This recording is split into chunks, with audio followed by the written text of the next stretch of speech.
أعوذ بالله من الشيطان الرجيم. بسم الله الرحمن الرحيم. ألم تر إلى الذين أوتوا نصيبا من الكتاب يدعون إلى كتاب الله ليحكم بينهم ثم يتولى فريق منهم وهم معرضون.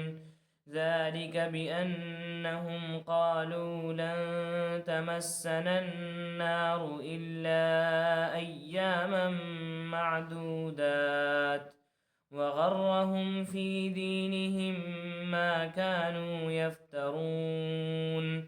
فكيف إذا جمعناهم ليوم لا ريب فيه ووفيت كل نفس ما كسبت وهم لا يظلمون.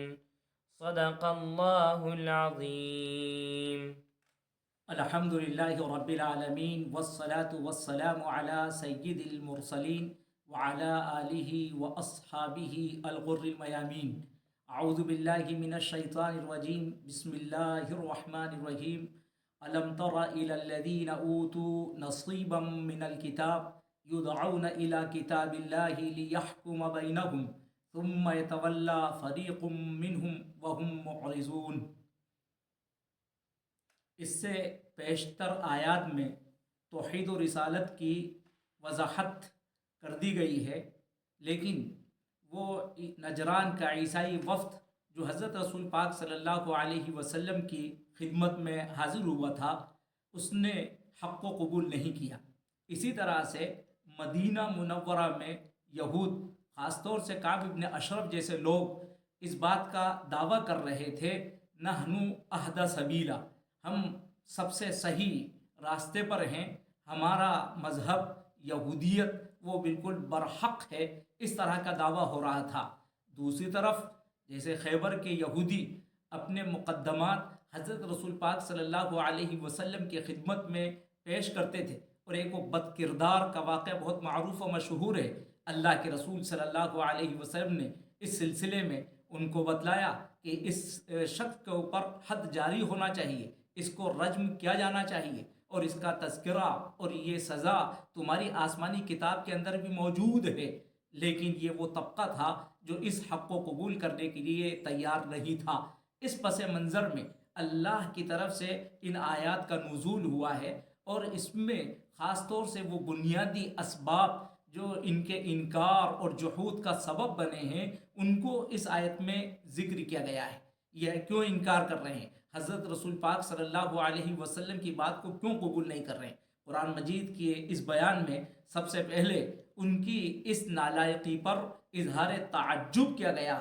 قرآن مجید کہتا ہے الم تر الی الذین اوتوا نصیبا من الکتاب، کیا آپ نے دیکھا نہیں ان لوگوں کو جن کو کتاب کا ایک وافر حصہ ملا ہے.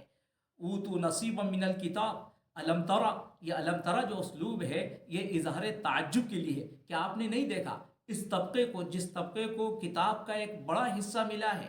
یہاں من الکتاب میں من یہ بیانیہ بھی ہو سکتا ہے اور من تبعیض کا بھی ہو سکتا ہے. الکتاب سے مراد توریت، یعنی جن کو توریت کا ایک بڑا حصہ ملا. تحریفات کے بعد جو حصہ ان کو ملا ہے وہ بھی ایک اچھا خاصا حصہ تھا، اور وہ حصہ ان کی ہدایت کے لیے کافی تھا، وہ ان کی رہنمائی کے لیے کافی تھا. اور وہ چیزیں جو حضرت رسول پاک صلی اللہ علیہ وسلم کی بشارت سے تعلق رکھتی ہیں وہ سب تحریفات کے باوجود بھی موجود تھیں، اور ان کو پوری رہنمائی مل رہی تھی. تو قرآن مجید نے یہاں تعجب کا اظہار کیا کہ وہ لوگ جن کو کتاب کا ایک وافر حصہ ملا ہے، جن کو گمراہ نہیں ہونا چاہیے تھا، جن کو حق کا انکار نہیں کرنا چاہیے تھا، وہی لوگ حق کا انکار کر رہے ہیں. ذرا آپ ان کو دیکھیے، یہ کیسے تعجب کی بات ہے. الم تر الی الذین اوتوا نصیبا من الکتاب، نصیبا پر جو آپ تنوین دیکھ رہے ہیں یہ تنوین تعظیم کی ہے، تکثیر کی ہے، یعنی نصیبا کثیرا، نصیبا عظیما، نصیبا کبیرا من الکتاب یدعون الی کتاب اللہ، اور ان کو بلایا جا رہا ہے. اللہ کے رسول صلی اللہ علیہ وسلم بلانے والے ہیں، اب ان کو دعوت پیش کی جا رہی ہے الی کتاب اللہ، اللہ کی کتاب کی. یہاں کتاب اللہ سے مراد قرآن مجید بھی ہو سکتا ہے، اور کتاب اللہ سے مراد توریت بھی ہو سکتی ہے، اور عیسائیوں کے لیے انجیل بھی ہو سکتی ہے۔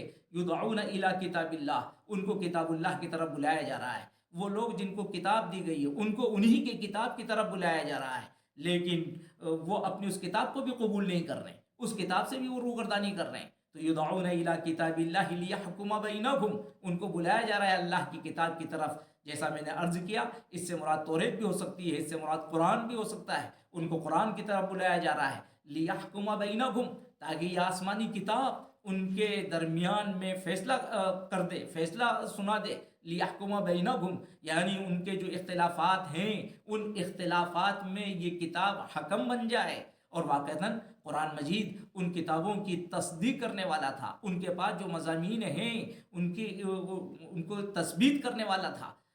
لیحکم بینہم، لیکن انہوں نے قرآن کی طرف بھی رجوع نہیں کیا، اور ان کی اپنی کتابوں کی طرف بھی رجوع نہیں کیا۔ رجم کی سزا ان کی کتابیں موجود تھی، وہ اگر اس کی طرف رجوع کرتے، اس کو قبول کرتے تو جو کچھ اختلاف تھا وہ دور ہو جاتا، لیکن انہوں نے افسوس کی بات یہ کہ اپنی کتاب کی طرف بھی رجوع نہیں کیا۔ یدعون الی کتاب اللہ لیحکم بینہم ثم یتولی فریق منہم وہم معرضون۔ قرآن مجید نے بہت ہی تعجب کے ساتھ یہ بات کہی۔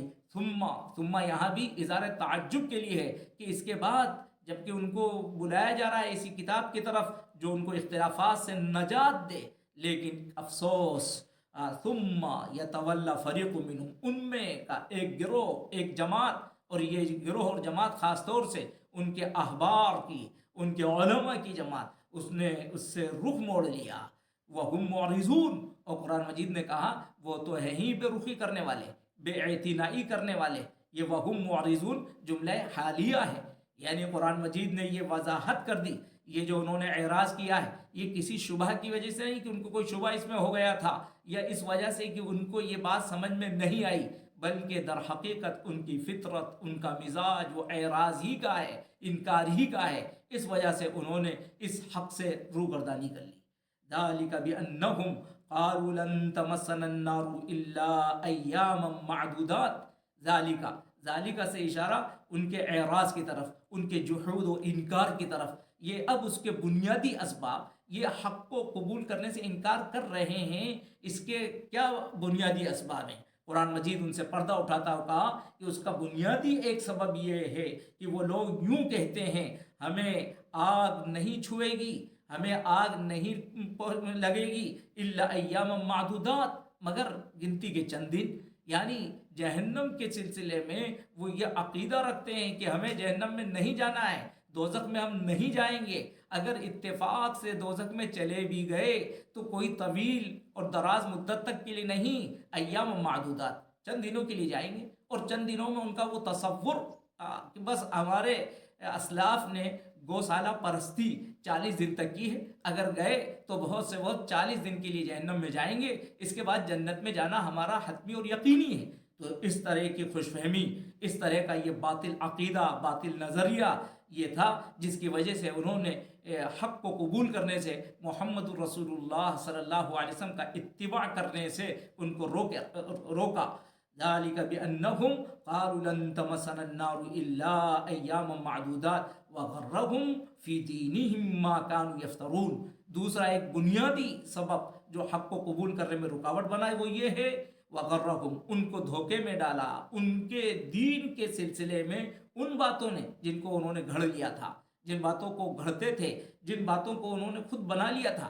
افتراء کہتے ہی ہیں کوئی ایسی بات کہنا جس کی کوئی عقلی اور نقلی دلیل نہ ہو اور اس کو اللہ اور دین کی طرف منسوب کر دینا۔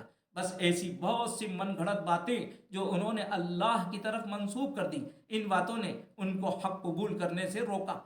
مثال کے طور پر ان کا یہ کہنا نحن ابناء اللہ و احبہ، ظاہر ہے یہ وہ عقیدہ تھا جو ان کا من گھڑت تھا، اس کی کوئی دلیل ان کے پاس نہیں تھی، نہ عقلی تھی نہ نقلی تھی، اور وہ اس خوش فہمی میں تھے، یا وہ یوں سمجھتے تھے کہ ہمارے اسلاف ہمارے شفیع ہیں، وہ ہماری شفاعت کریں گے، اپنی خاندانی نسبت کو وہ باعث نجات سمجھا کرتے تھے، اور یہ اس خوش فہمی کے اندر مبتلا تھے۔ تو یہ وہ چیزیں ہیں جو افتراء تھا اور اس کو شریعت کا رنگ دے دیا کرتے تھے۔ قرآن مجید نے کہا یہ وہ بنیادی اسباب ہیں جو ان کو حق قبول کرنے سے روک رہے ہیں۔ پھر ان کو تحدید کی گئی کہ دیکھو ایسے باطل عقائد و نظریات سے توبہ کرو، اس لیے کہ آگے آنے والا دن وہ بہت خطرناک ہوگا۔ فَكَيْفَ إِذَا جَمَعْنَاهُمْ لِيَوْمٍ لَا رَيْبَ فِيهِ، قرآن مجید نے اظہار افسوس کے ساتھ یہاں پر کہا فَكَيْف ان کیسا ہوگا، فَكَيْفَ حَالُهُمْ ان کا حال کیسا ہوگا، جب کہ ہم ان کو جمع کریں گے لِيَوْمٍ، لام یہاں پر فی کے معنی میں ہے، یعنی اس دن میں جس دن کے آنے میں کوئی شک نہیں ہے، یعنی آخرت کا دن، قیامت کا دن، جب اللہ کے حضور سب حاضر ہوں گے، اس وقت ان کی حالت کیسی ہوگی۔ یہاں یہ خوش فہمی میں مبتلا ہے کہ ہم جنت میں جائیں گے اور ہمیں جہنم میں نہیں جانا ہے، اور گویا کہ یہ سمجھتے ہیں کہ ہمارا وہاں شاندار استقبال ہوگا۔ تو وہ انسان جو یہ سمجھتا ہو کہ میرا شاندار استقبال ہوگا، مثال کے طور پر کوئی یہ سمجھتا ہے کہ میں فلاں شہر جا رہا ہوں اور وہاں میرا شاندار استقبال ہوگا، چاروں طرف سے مجھے سلامی پیش کی جائے گی، پھولوں کی بارش ہوگی، لیکن جب وہ وہاں پہنچتا ہے تو سلامی تو دور کی بات اور اس کا استقبال تو دور کی بات، اس کو وہاں دھکے دیے جاتے ہیں، اور دھکے نہیں بلکہ پھول کے بجائے اس کے اوپر پتھروں کی بارش ہوتی ہے، تماچوں کی بارش ہونے لگتی ہے۔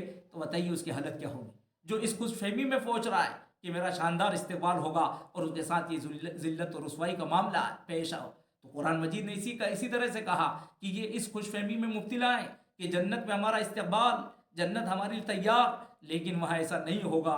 فَكَيْفَ حَالُهُ اس وقت ان کی حالت کیا ہوگی، ان خوش فہمیوں کے مقابلے میں ان کی رسوائی اور ذلت کا کیا عالم ہوگا جب کہ ہم ان کو جمع کریں گے اس دن میں جس کا کے آنے میں کوئی شک نہیں ہے۔ وَوُفِّيَتْ كُلُّ نَفْسٍ مَّا كَسَبَتْ اور ہر نفس کو، ہر انسان کو جو کچھ اس نے کمایا ہے، جو کچھ اس نے عمل کیا ہے، اس کا پورا صلہ دیا جائے گا۔ وَهُمْ لَا يُظْلَمُونَ اور وہاں ان پر ظلم نہیں ہوگا، یعنی قیامت کا دن، اس دن اللہ کی طرف سے پورے عدل اور انصاف کا ظہور ہوگا، اور جس نے نیکیاں کی ہیں اس کو اللہ کی طرف سے نوازا جائے گا، اور جس نے زیادتی کی ہے، ظلم کیا ہے، گناہ کیے ہیں، ان کے اوپر اللہ کی طرف سے عقاب ہوگا، ان کے لیے سزا ہوگی۔ اور وہاں کسی کے اوپر ظلم نہیں ہوگا کہ بلا کسی جرم کے اس کے اوپر گناہ لاد دیے جائیں اور اس کے ساتھ زیادتی کی جائے، جس طرح دنیا کی عدالت میں زیادتیاں ہوتی ہیں، وہاں اللہ کی طرف سے ایسی کوئی زیادتی نہیں ہوگی۔ وَهُمْ لَا يُظْلَمُونَ بہرحال ان آیات کریمہ میں ہم مسلمانوں کے لیے بھی بڑی رہنمائی ہے، اور وہ یہ ہے کہ بتلایا گیا کہ یہ اہل کتاب جن کو اللہ نے ایک شریعت دی ہے، لیکن انہوں نے اس شریعت کو نظر انداز کر دیا، اس شریعت پر عمل پیرا نہیں ہوئے، تو ان کا یہ رویہ، ان کا یہ موقف شریعت کے اندر اللہ کے یہاں وہ قابل قبول نہیں، وہ قابل لعنت ہے۔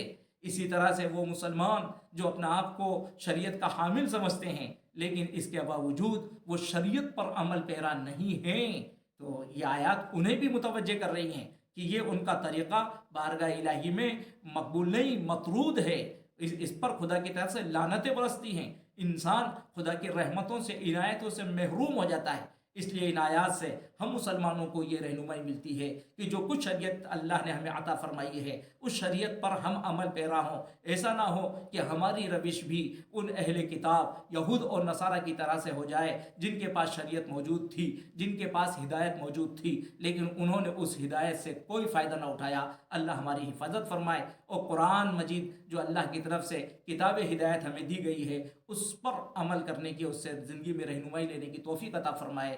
آمین یا رب العالمین۔